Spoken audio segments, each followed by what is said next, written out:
Welcome to our channel Abhitina blog. আজকে এই ভিডিওর মাধ্যমে আমি দেখাবো ক্যানিংয়ের টপ 10 দুর্গাপুজোগুলো কতটা প্রস্তুতি হয়েছে। অ্যাট ফার্স্ট আমি এসেছি ক্যানিং কাঠপোল সার্বজনীন দুর্গোৎসবের প্রাঙ্গণে।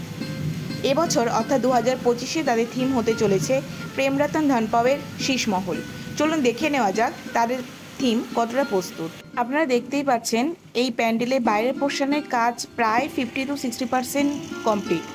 দেখতেই পাচ্ছেন ওনারা বেশ জোর কদমে কাজ চলছে। আর মাত্র কয়েকটা দিন বাকি, এর মধ্যেই এই প্যান্ডেলের ভিতরের কাজ কতদূর কমপ্লিট হলো চলুন ভিতরে গিয়ে আপনাদের দেখানো যাক। ভিতরে এসে দেখলাম ভিতরের কাজও প্রায় বেশ খানিকটা এগিয়ে গেছে। এই প্যান্ডেলের ফিনিশিং বা ওভারঅল লুক কেমন আসছে সেটা তো অবশ্যই আমাদের চ্যানেলে থাকবে, তার জন্য আমাদের চ্যানেলটিকে সবার আগে সাবস্ক্রাইব করে দিতে হবে। চলুন এবার যাওয়া যাক পরবর্তী প্যান্ডেলের দিকে। কাঠপোল পূজা প্রাঙ্গণ থেকে এসে এবার আমরা পৌঁছালাম কল্প ক্লাবের পূজা প্রাঙ্গণে। এবছর তাদের থিম হতে চলেছে বিবেকানন্দ রক। চলুন দেখে নেওয়া যাক পুজোর আর মাত্র কয়েকটা দিন আগে তাদের পুজো প্রস্তুতি কত দূর। দেখতেই পাচ্ছেন এদের প্যান্ডেলেও পূজা প্রস্তুতি তুঙ্গে। আর এই প্যান্ডেলের ভিতরেই এখানকার মূর্তি এখানেই তৈরি হচ্ছে। দেখতেই পাচ্ছেন যে যিনি করছে তিনিও কিন্তু বেশ জোর কদমে কাজ চালাচ্ছে। এখানকারও ফিনিশিং কীরকম আসবে পুরোটাই কিন্তু থাকবে আমাদের চ্যানেলে। চলুন এবার যাওয়া যাক পরবর্তী পুজো প্রাঙ্গণ অর্থাৎ বিদ্যাধরী বাড়াতে। কলাকল্প ক্লাবের পর এবার আমরা এসে পৌঁছলাম বিদ্যাধরী করণীতে। এবছর অর্থাৎ 2025-এ তাদের থিম হতে চলেছে গুজরাটের সোমনাথ মন্দির। চলুন দেখে নেওয়া যাক তাদের কতদূর প্রস্তুতি। এবারে আমরা এসে পৌঁছালাম ক্যানিংয়ের মোস্ট পপুলার প্যান্ডেল, যে ঠাকুরটা না দেখলে সম্পূর্ণই হয় না ক্যানিংয়ের ঠাকুর দেখা, সেটা হলো মিঠাকালীপাড়া সার্বজনীন দুর্গোৎসব। এবছরে তাদের থিম হতে চলেছে রাজস্থানের যোধপুর প্যালেস।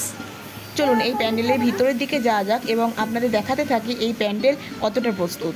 আমরা যদি দেখি যে প্যান্ডেলটা পুরো ভিতরটা কিন্তু কাঁচের যে ওয়ার্ক অর্থাৎ আয়না যে মিরর আকর্ষণীয় লাগলো সেটা হচ্ছে এই যে ঝাড়টা চালাক আপনাদেরকে দেখাবো এই ঝাড়টা কত সুন্দর দেখতে লাগছে। ওনারা কিন্তু ঝাড়টাকে জ্বালিয়েছে আর ঝাড়টা জ্বালানোর পরেই কিন্তু এখানে টোটাল যে অ্যাম্বিয়েন্স যেটা আছে টোটাল অ্যাম্বিয়েন্স কিন্তু চেঞ্জ হয়ে গেছে। অর্থাৎ এই যে ভালো করে দেখেন তাই দেখুন এখানে কিন্তু মা দুর্গার মূর্তি তৈরি হচ্ছে, গণেশ লক্ষ্মী। আর আজ আমরা এসেছি ক্যানিংয়ের আরও একটা সেরা পুজো ক্যানিং হাই স্কুল পাড়া। ক্যানিং হাই স্কুল পাড়ার সার্বজনীন দুর্গোৎসব এবছরের থিম করেছে উঠতে মোদের মানা।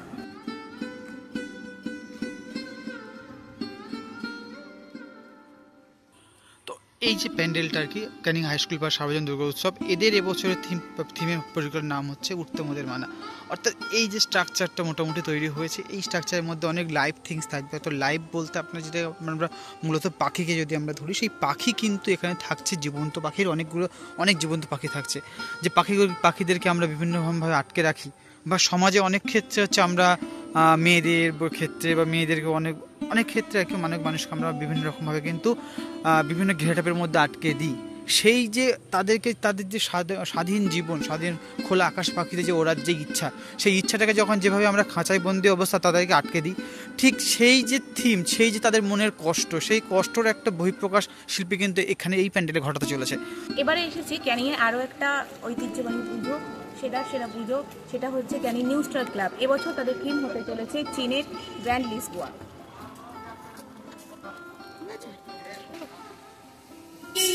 এটা একটা ইউনিক প্যান্ডেল যেটা কিনা বাইরের থিম এক ভিতরের থিম এক। বাইরের থিম হচ্ছে চীনের গ্র্যান্ড লিসবোয়া আর ভিতরের থিম থাকছে সত্যজিৎ রায়ের জীবনী। এবার আমরা এসেছি গোলকুটিপাড়া সার্বজনীন দুর্গোৎসব। প্রত্যেক বছর কিন্তু এই গোলকুটিপাড়াও আমাদের সুন্দর সুন্দর থিম উপহার দেয়।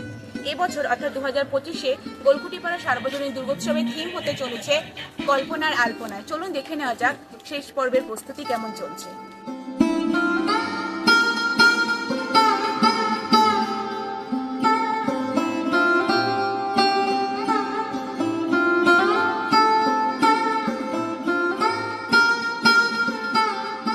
ক্যানিংয়ে যে বড় বড় পুজোগুলো হয় সেই পুজোগুলো কিন্তু আপনাকে দেখিয়ে দিলাম, ঠিক আছে?